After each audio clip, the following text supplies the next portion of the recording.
Bonjour à tous, nous sommes ensemble pour plusieurs émissions aujourd'hui. Mon premier invité est Julien Mérillon. Julien Mérillon, politologue, donc avec lui nous aurons à faire un point sur cette situation qui dure déjà depuis maintenant plus d'une semaine en Guadeloupe. Julien Mérillon, bonjour et merci d'être avec nous.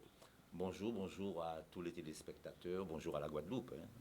Une situation, on va dire, assez particulière, une situation qui préoccupe tous les Guadeloupéens.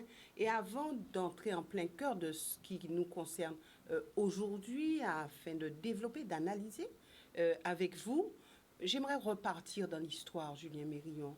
Alors souvent on entend dire oui, ça ressemble à 2009, il y a les mêmes éléments, c'est pareil. Alors est-ce qu'on peut comparer ce qui se passe aujourd'hui avec 2009 et si oui, qu'est-ce qui peut être mis en parallèle et comment aborder cette question?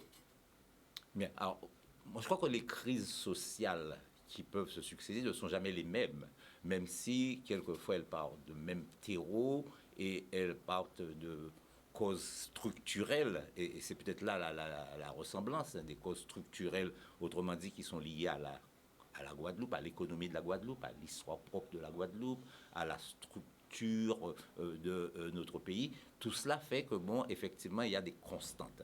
Mais les crises ne peuvent pas être les mêmes. Alors, déjà, quand on compare à 2009, bon, c'était d'abord, si vous voulez, bon, à partir, le point de départ était bien évidemment toutes les problématiques liées au prix de l'essence, liées à la vie chère, en fait, qui était mise en avant. Qui était l'élément déterminant.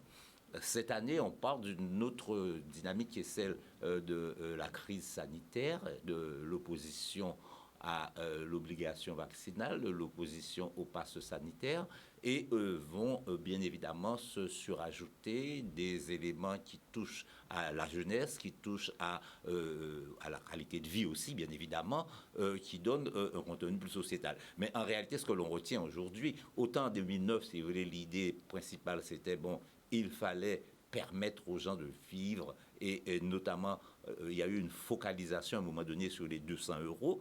Autant cette année, la focalisation, elle se fait prioritairement et principalement sur la question d'ordre sanitaire.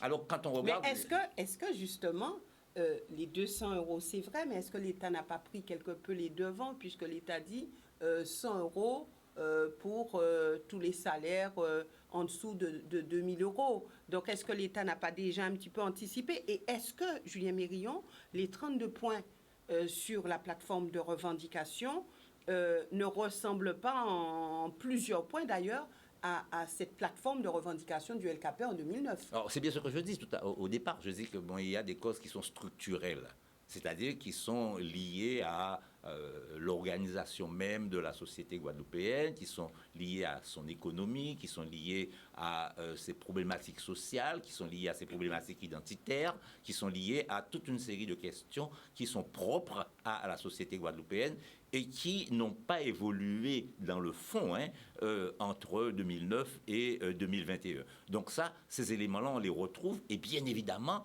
les revendications ne peuvent que surgir à partir de ces problématiques communes. Maintenant, quant à l'analyse de ce qui se passe aujourd'hui, je pense qu'il y a quelques différences qu'il faut pouvoir noter.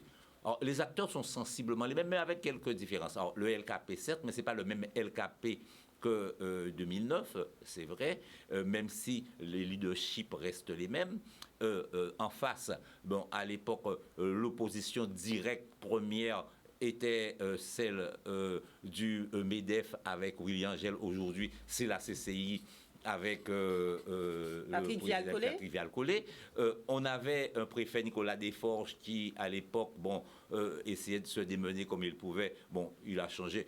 Est-ce qu'on peut dire aujourd'hui qu'Alexandre Rochat a une approche un peu différente? Moi, je pense que, si vous voulez, bon, on a un jeu d'acteurs à peu près identique. Mais ce qui me semble le plus important en termes de différence, c'est sur le plan de la stratégie d'occupation de l'espace. 2009 était concentré sur le palais de la Mutualité, sur Pointe-à-Pitre, et qui était un peu, si vous voulez, le centre névralgique de la contestation. En 2021, il y a eu une espèce de délocalisation de cette contestation qui est aux quatre coins de la Guadeloupe et dans l'objectif évident de disséminer les points de friction et rendant par conséquent beaucoup plus complexe l'intervention des forces de l'ordre. Moi, je crois que ça, c'est un élément essentiel dans l'analyse stratégique et ce qui permet évidemment de comprendre qu'on est aujourd'hui dans une forme d'impasse, je crois qu'il faut le dire, qui existe bel et bien. Alors, en 2009, c'était l'appel à la population et on peut dire qu'il y avait des points ciblés. Toutes les marches emmenaient, notamment pour la Grande Terre, emmenaient à la sous-préfecture. Alors, c'était sitting devant la sous-préfecture, des marches à Pointe-à-Pitre. Il y en a eu à Basse-Terre aussi. Ah, oui, et à Basse-Terre. Oui. Et donc, aujourd'hui, on se rend compte que la population ne marche pas forcément dans la rue. Alors, le processus est inverse, c'est-à-dire les marches ont précédé la mobilisation. Depuis le 17 juillet, et là c'est peut-être très différent de 2009, il y a eu des manifestations dans quasiment toutes les communes, si vous voulez, bon, tout le moins les principales communes, Pointe-à-Pitre, Basse-Terre, Capesterre, Vieux-Habitants, Lamentin, Le Moule, etc. Donc, il y a eu cette volonté d'irriguer. On a vraiment irrigué, il y a une espèce d'irradiation qui a été faite sur tout le territoire. Et là, je crois que ça a permis d'ancrer davantage la revendication qui était sur terreau, on y reviendra tout à l'heure, qui est celui, bien évidemment, de la défiance par rapport à cette question vaccinale. Il y a une forte défiance dans notre société par rapport à cette question vaccinale. Mais là où il y avait la foule, c'était quand même au niveau de Pointe-à-Pitre. Mais c'est bien ce que je dis. C'est-à-dire oui, parce qu'on avait focalisé sur Pointe-à-Pitre, sur, si vous voulez, le palais de la Mutualité, alors que là, on a délocalisé et effectivement, l'action depuis lundi dernier, elle est répartie sur l'ensemble du territoire, ce qui permet effectivement d'avoir une approche beaucoup plus, enfin en tous les cas du point de vue des syndicalistes, qui leur permet d'être beaucoup plus mobiles, de rendre plus difficile l'intervention des forces de l'ordre et bien évidemment d'assurer peut-être un ancrage plus profond dans la société guadeloupéenne. Alors est-ce qu'on peut prendre ce raccourci et dire que, bon, à l'époque c'était tout le monde dans la Rila et aujourd'hui c'est tout le monde à Casayo? Ou on les barrages. Oui. À Casayo ou on les barrages. Bon, alors c'est vrai que bon, on peut dire cela, mais bon, tout le monde dans la Rila. Bon, il y a eu la plus importante manifestation, si mes souvenirs sont exacts, en 2009, avait atteint à peu près les 70 000 personnes. C'est la très grosse manifestation. Selon les syndicats, c'était plus, c'était plus de 100 000 personnes. Oui, mais peu importe. Mais enfin, oui, c'était 70 000 personnes. Oui. On a dit, bon, oui. Aujourd'hui, on n'est pas dans ce même format. Ça, c'est clair. La stratégie des syndicats n'est pas celle-là. Elle n'est pas celle qui consiste à faire des rassemblements, de focaliser sur un lieu précis, mais plutôt de délocaliser, d'être aux quatre coins de la Guadeloupe. C'est ça la différence, à mon avis, essentielle et fondamentale. Alors, est-ce qu'il était possible d'anticiper cette situation? Alors, il est toujours possible d'anticiper tout. Bon, le problème, c'est qu'on s'est trouvé devant... et là, je crois que de ce point de vue-là, les syndicats ont gagné en légitimité devant, si vous voulez, des oreilles fermées, des yeux fermés, à un mouvement dont l'ancrage populaire était certain. Qu'est-ce qui se passe? Il y a un certain nombre de revendications. Il y a des plateformes qui sont déposées. Et à aucun moment, il n'y a convocation, il n'y a ouverture de dialogue, de débat, de discussion qui aurait permis, je ne sais pas quoi, mais enfin, en tous les cas, de chercher une solution médiane.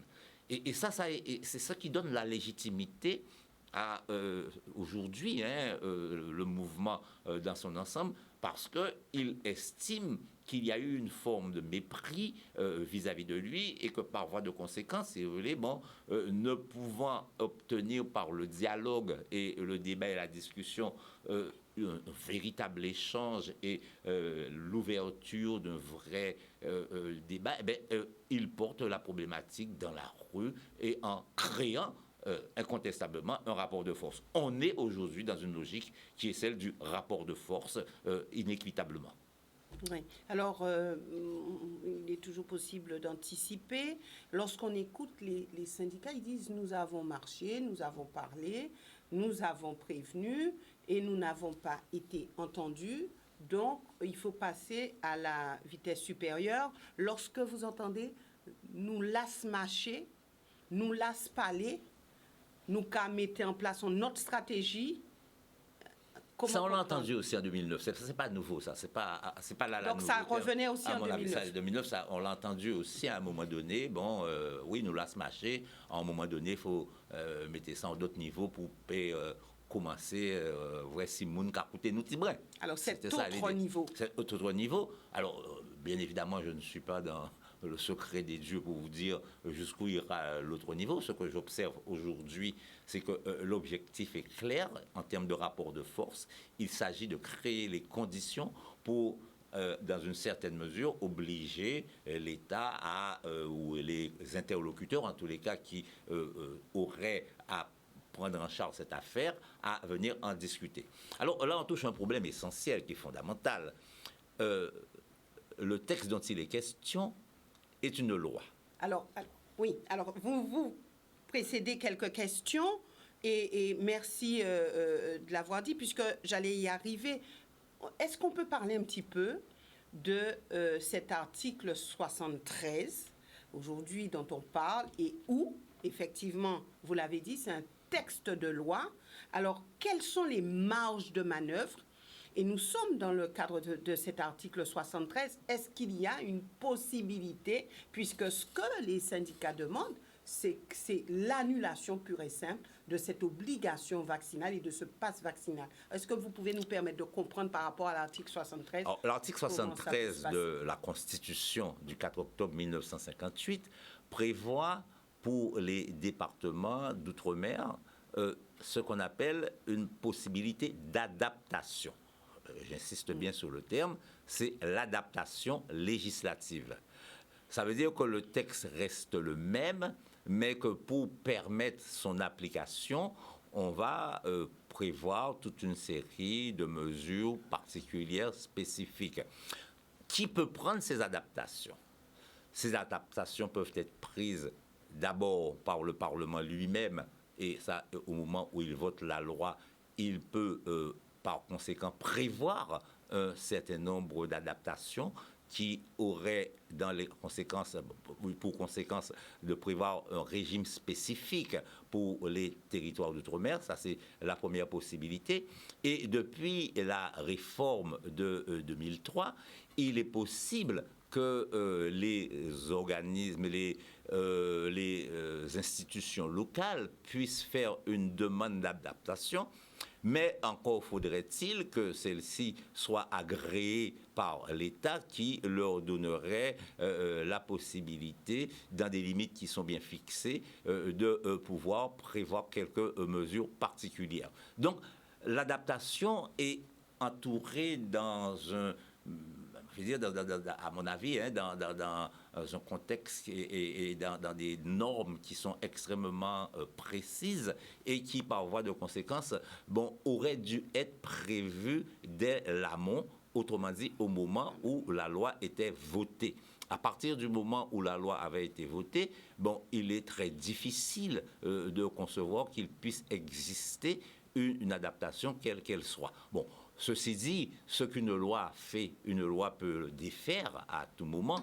Donc, le Parlement peut effectivement revenir sur sa copie et amender, quelque sorte, la loi telle qu'elle existe aujourd'hui. Mais c'est clair qu'on est face à une vraie impasse juridique. Je suis sur le terrain purement juridique, une vraie impasse juridique parce qu'il s'agit, dans le cadre de l'identité législative qui est la nôtre qui est prévue par l'article 73 de la Constitution, on est dans le cadre de la stricte application de la loi. Il n'y a pas de, si vous voulez, là-dessus, si vous voulez, c'est les choix politiques qui ont été faits depuis 1946 et qui perdurent jusqu'à nos jours, et c'en est la conséquence. Donc, il est quasi impossible que nous puissions, par exemple, arriver à une abrogation, je dirais, de la loi, une adaptation pour la Guadeloupe. Est-ce qu'il est quasi impossible? En politique, rien n'est impossible. En politique, rien n'est impossible. Qui a le pouvoir? Le pouvoir politique. Qui a le pouvoir de le politique, faire? Le pouvoir politique, c'est bien évidemment au niveau gouvernemental, au niveau de l'État. Bon, bien évidemment, encore faudrait-il qu'ils aient la volonté de le faire et qu'ils aient envie de créer une situation. Mais pourtant, aujourd'hui, les élus disent nous sommes pour qu'on puisse prendre en compte les particularités de la Guadeloupe. Donc, il y a cette volonté, non? Oui, d'accord, on le dit matin, midi et soir. On est d'accord pour prendre les particularités de la Guadeloupe. Quelles sont ces particularités? À quel moment on prend en compte les particularités? Est-ce qu'on les prend en compte 6 mois après que la loi ait été votée? Est-ce qu'on les prend en compte avant que la loi ait été votée? Dans le débat parlementaire, dans quelle mesure les parlementaires sont-ils intervenus pour demander qu'il y ait des adaptations particulières pour les départements de domaine? Autant de questions que l'on peut se poser aujourd'hui quant à, si vous voulez, la mise en place de ce système. Donc, on est, je crois, sur le plan juridique, on est vraiment dans une impasse, il ne faut pas avoir peur de le dire, et qui a abouti à cette espèce de dialogue de sourds. La réponse de l'État aujourd'hui à la mobilisation est claire. Bon, quand on écoute le Premier ministre... Comment décrypter? Décrypter, ça veut dire que, de toute façon, à quelques 5 mois ou 6 mois de l'élection présidentielle, je ne vais pas changer d'un iota ma copie. C'est ça la réponse de l'État. Changer sa copie, quel pourrait être l'impact pour ce gouvernement? Alors, le problème, c'est qu'aujourd'hui, imaginez que l'on puisse agir et faire évoluer les choses de ce point de vue, ce qui est vrai pour la Guadeloupe, la Martinique, la Guyane, où la contestation est assez forte. Ça voudrait dire qu'on ouvre une brèche, et le gouvernement le sait très bien, dans laquelle pourront s'engouffrer demain toute espèce de particularisme sous tel ou tel aspect. Et je dis, à quelques 6 mois d'une élection présidentielle, on voit mal comment il va, enfin en tous les cas, n'est pas prêt. Si le rapport de force n'est pas suffisant, je dis bien, c'est une question de rapport de force politique, il faut que le rapport de force politique soit suffisamment fort pour permettre d'infléchir un peu la position gouvernementale aujourd'hui. Alors, est-ce que systématiquement, ce qui se ferait éventuellement pour la Guadeloupe devra se faire aussi pour la Martinique et la Guyane? Tout dépend du degré de mobilisation. À mon avis, il n'y aura pas de solution spécifique, pays par pays, territoire par territoire. Pourtant, la Martinique et la Guyane ont quand même fait un pas de plus que la Guadeloupe en termes d'évolution. Oui, mais ils sont restés sous le même régime législatif. 73. Ils sont restés sous le même régime législatif, et c'est ce qui compte aujourd'hui. Certes, si vous voulez, il y a une collectivité unique, mais elle est régie par l'article 73 de la Constitution, et que par conséquent, elles ont le même régime législatif que nous avons, nous, en Guadeloupe aujourd'hui. Donc c'est la raison pour laquelle, si vous voulez, les choses vont évoluer dans ce sens. Mais je crois qu'il faut quand même aller un peu plus au fond de l'analyse ici. Plus au fond de l'analyse et s'interroger sur un peu ce que je vais appeler les déterminants. Qu'est-ce qui a déterminé une telle mobilisation? La société guadeloupéenne, à mon avis, a toujours eu cette double apparence. Il y a ce que l'on voit, c'est le clinquant, et il y a une réalité plus profonde qu'on essaie de nier souvent, qui n'existe pas, qu'on ne prend pas en considération. Et puis quand elle se réveille, tout le monde est inquiet. Cette réalité souterraine, c'est celle d'une économie complètement, si vous voulez, dépendante, celle d'un tissu social extrêmement fragile et un tissu social déchiré. C'est celle si vous voulez, de politiques publiques qui sont pas lisibles par la population. Elles sont pas lisibles. Qu'est-ce qu'on veut en matière sanitaire? Les gens ne savent pas. Qu'est-ce qu'on veut sinon donner quelques aides en matière sociale? On ne sait pas. Les politiques publiques de l'État ne sont pas lisibles par la population. On ne voit pas ce qu'on veut. Ça, c'est la première chose. La deuxième chose qui me paraît importante, il y a quand même aujourd'hui ce que je vais appeler, si vous voulez, les frustrations liées à un certain nombre de questions. Alors, j'entends dire, ouais, bon, on fait revenir la question du chlordécone. Mais elle ne peut pas ne pas revenir. Elle ne peut pas ne pas revenir. Je regrette. Idem pour la question de l'eau. La question de l'eau. Ces questions-là ne peuvent pas ne pas revenir. Obligatoirement, elles reviendront. Et ça, pas aujourd'hui simplement. Demain, après-demain, elles reviendront tout le temps que ces questions-là n'auront pas eu des réponses satisfaisantes pour la population. Et il est tout à fait normal que lorsque les mobilisations peuvent se cristalliser sur l'affrontement vis-à-vis de l'État, eh bien, elles reviennent et avec une question qui est très simple, hein, c'est on n'est pas traité de la même manière. C'est cette question-là qui est fondamentale. Est-ce réel? Est-ce réel? Oui, mais enfin, le réel compte très peu ici, c'est la représentation que l'on a. C'est la représentation que les gens ont de cela. C'est ça qui est important. Si vous voulez, bon, il n'y a pas le même traitement. C'est cette représentation-là qu'il y a, c'est cette représentation-là qui se fait. Occasionné cela? Ce qui a occasionné cela, c'est plusieurs choses, hein, à mon sens. Il y a d'abord le fait que, bon, comme je l'ai dit, les politiques publiques ne sont pas claires.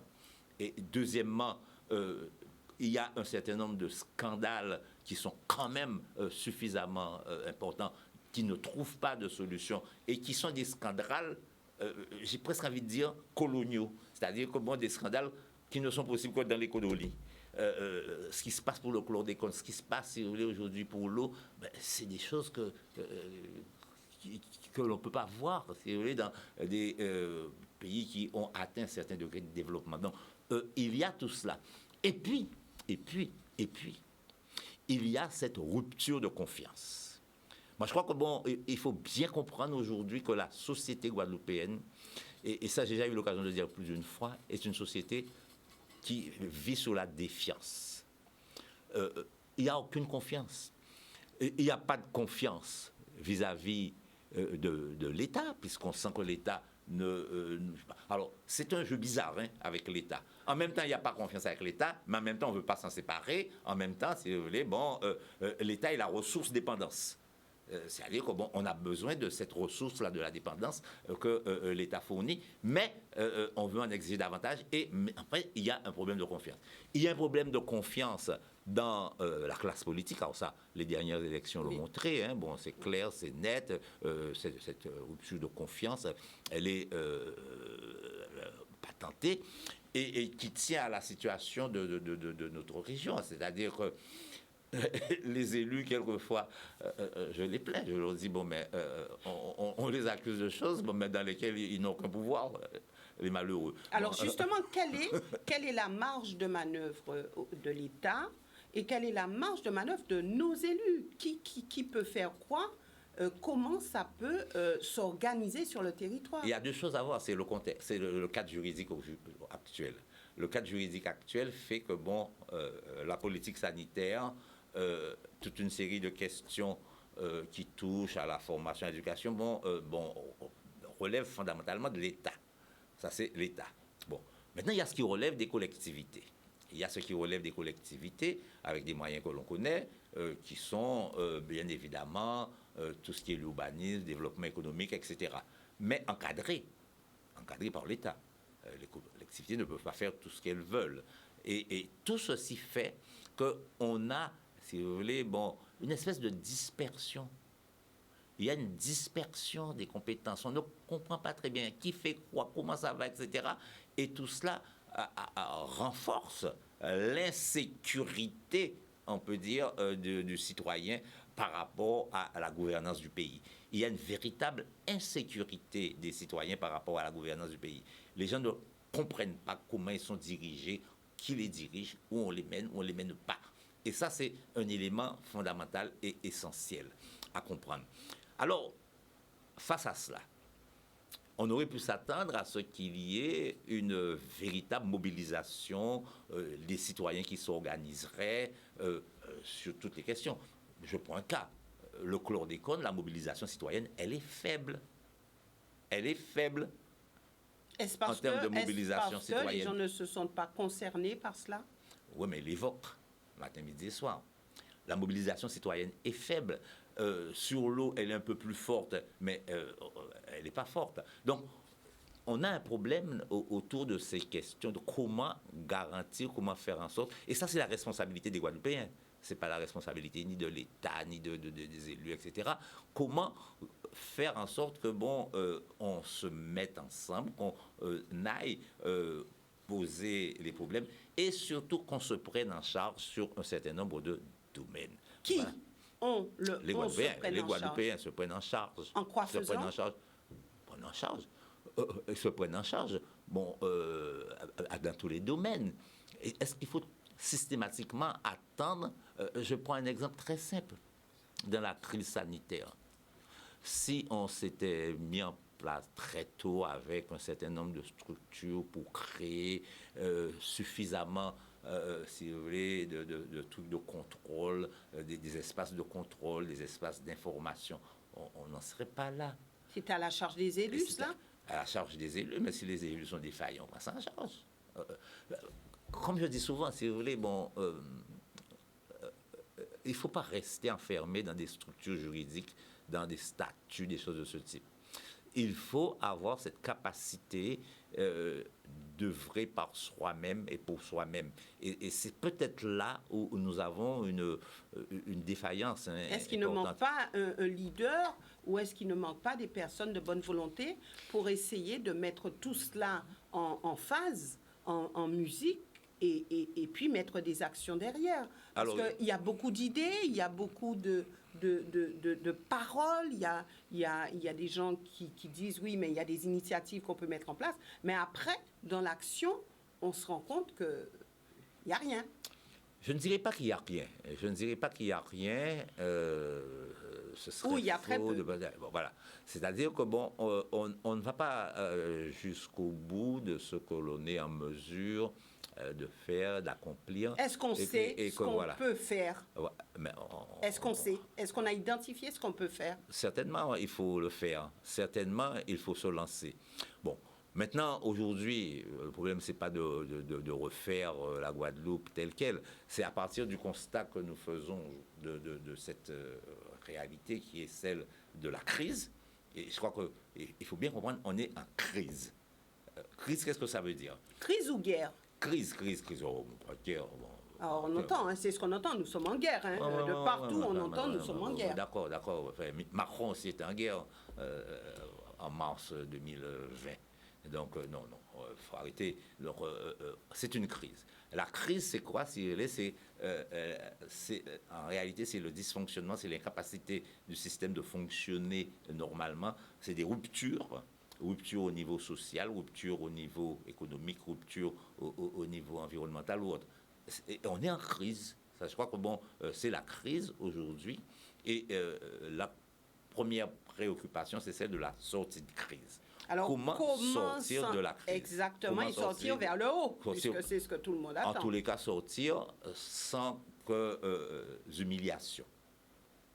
Sans humiliation. Alors, ça, c'est pour l'État, pour nos élus. Pour tout le monde. C'est tout le monde qui... Oui. Sans humiliation. C'est-à-dire, on ne va pas sortir en humiliant l'autre ou en humiliant les autres. Ça, c'est la première chose qui me paraît importante. Deuxième chose qui me paraît importante, sortir de la crise, ne peut être que une sortie collective, unitaire de la Guadeloupe. C'est la Guadeloupe entière qui doit avancer. C'est la Guadeloupe qui doit se rassembler autour dire, de protocole dans un premier temps, mais ensuite dans un projet dans un second temps, mais de façon dispersée comme ça. Est-ce que pour l'instant, chacun n'est pas en train de gérer son petit précaré? On est un peu dans cette situation aujourd'hui. Il faut arriver à cette espèce de convergence, à cette union. Deuxième chose. Troisième chose qui me paraît important pour la sortie de crise, bon, moi je crois que bon, le blocage systématique, bon, qu'on peut comprendre. Aujourd'hui, il faut voir à qui ça profite et à qui cela ne profite pas. À qui cela profite, à qui cela ne profite pas. Les premières victimes, ce sont les petits lolos, les petits commerces, etc., qui périclitent. C'est toute une série de petits artisans qui ne peuvent plus avoir d'activité. Et ça, c'est quand même dommageable. Ça, c'est ce qui, à mon avis, est important et qu'il faut pouvoir, pour relancer le pays, permettre de libérer. La deuxième chose, il faut que le dialogue soit instauré. Il faut que le dialogue soit instauré. Entre qui et qui? Tout le monde. Il faut que le dialogue soit instauré entre tout le monde. Et notamment que l'État sorte de cette espèce de posture gendarmesque qui consiste à dire, bon, le seul souci, c'est celui de l'ordre. Ce n'est pas vrai. On ne va pas régler un problème comme celui-ci uniquement avec des muscles. Et c'est ce qui est en train c'est ce qu'on essaie de proposer des muscles, de la force pour régler un problème comme celui-là. Mais l'État dit aussi création d'un espace d'échange et de discussion. Aujourd'hui, les gens demandent à négocier. Les organisations syndicales, les collectifs demandent à négocier. Que les négociations se fassent, bon, comme toute négociation, il va y avoir des concessions ça et là, mais au moins que les gens discutent. Que les gens discutent. Et moi, je crois que ce dialogue, ce sens de l'échange est fondamental et essentiel. Et qui va permettre de sortir, comme vous l'avez dit, par le haut dans cette crise-là. En tous les cas, moi, je crois que c'est une épreuve. Et comme toute épreuve, on doit pouvoir en tirer le maximum. Grandir. Il faut sortir grandir de chaque épreuve.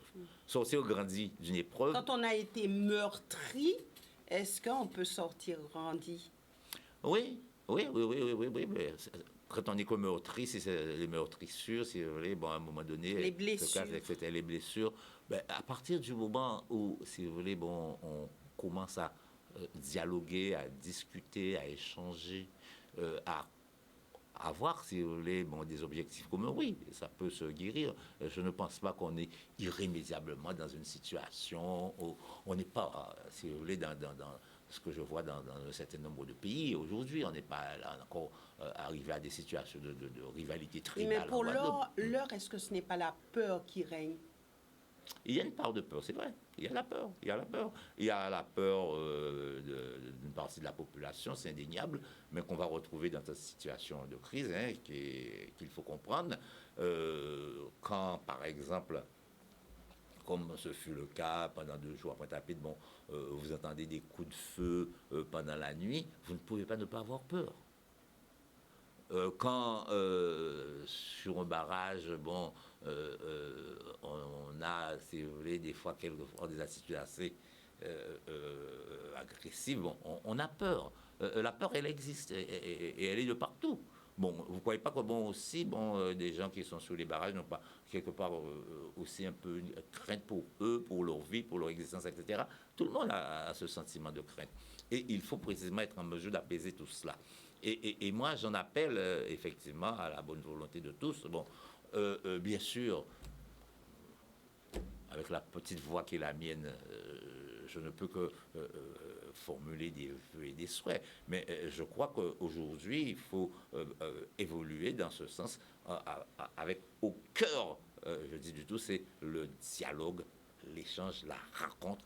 Il n'y a que ça qui est fondamental et essentiel. Je ne peux terminer cet échange sans vraiment aller un petit peu plus loin, puisqu'aujourd'hui, il y a une autre peur pour certains, c'est celle de l'abandon de la Guadeloupe par l'État. Est-ce que c'est envisageable? Ben, vous savez, il y a longtemps qu'on parle d'abandon de largage, etc. Moi, je crois qu'il y a plusieurs raisons qui font que l'État ne va pas aller dans cette direction. L'État a besoin de nous? Géopolitiquement, oui. Du point de vue Alors, géopolitique, pourquoi, oui. Du point de vue rapidement, géopolitique, pourquoi est-ce que l'État a besoin de nous? La France a besoin de rayonner à travers le monde et elle a besoin de porte-avions. Nous servons de porte-avions. Alors, quand je n'entends pas porte-avions, je m'explique. Ça veut dire que, faire transiter, si vous voulez, la technologie, la culture française par la Guadeloupe pour ensuite rayonner dans le reste de l'Amérique centrale, l'Amérique du Sud, etc.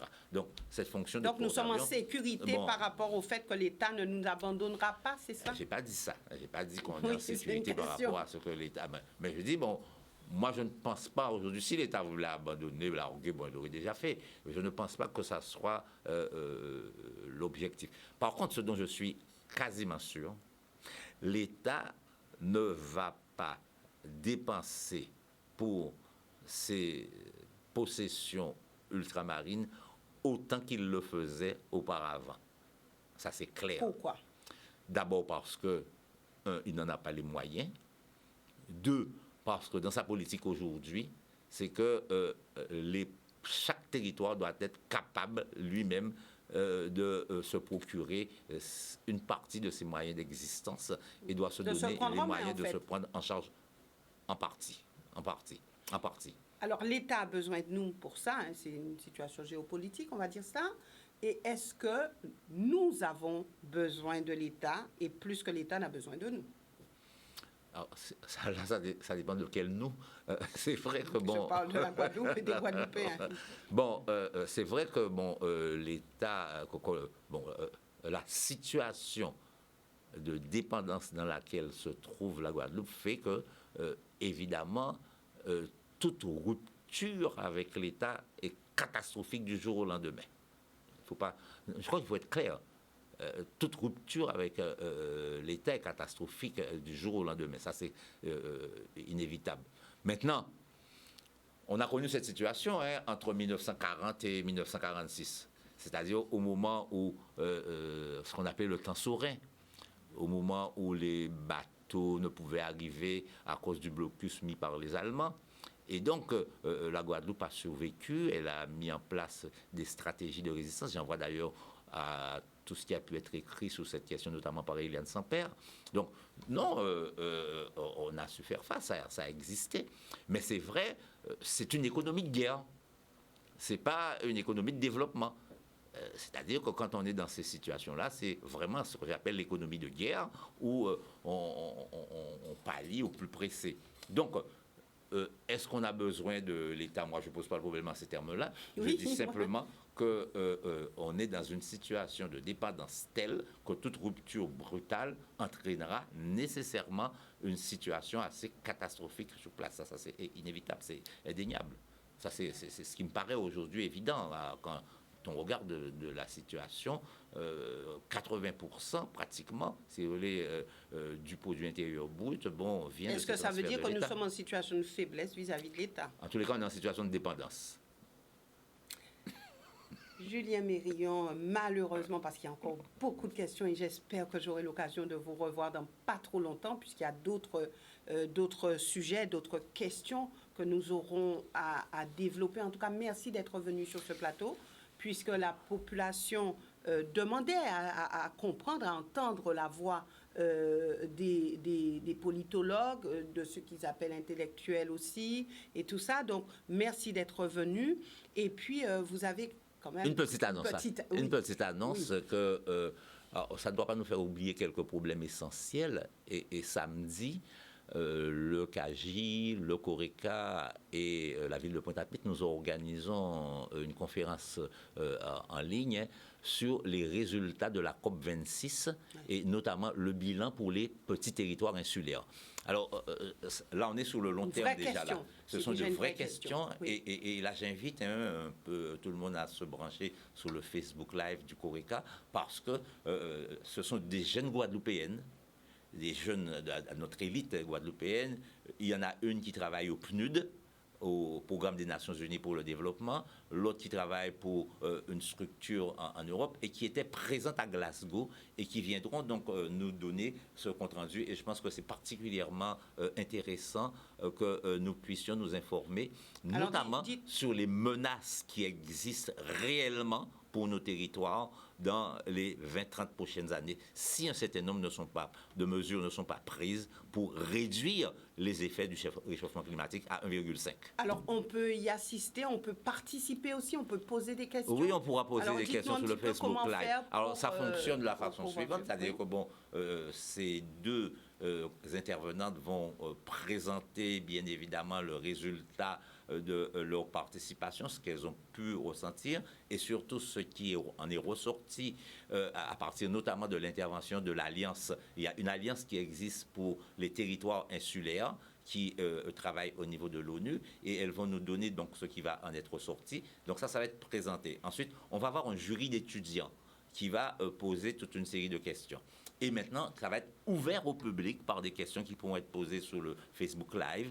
Et les gens pourront poser leurs questions, pourront demander à des renseignements sur précisément l'impact que cela peut avoir, notamment sur la Guadeloupe, en ce qui concerne le réchauffement climatique. Voilà, donc rendez-vous samedi. Samedi à 9h, de 9h à 11h. Voilà. Merci, et puis nous aurons l'occasion d'en parler, peut-être à travers une émission, voir un petit peu ce qui en est ressorti et surtout comment faire pour se préserver, se protéger sur un petit territoire comme le nôtre. Merci à vous, Julien Mérillon. Merci aussi à vous, téléspectateurs, de nous suivre juste après. Il y aura un autre invité qui viendra pour nous parler de tout cet aspect sociologique de la situation. Et ça sera M. Raymond Otto. Et avec lui aussi, nous verrons cette autre facette de cette mobilisation, de cette crise. À tout de suite.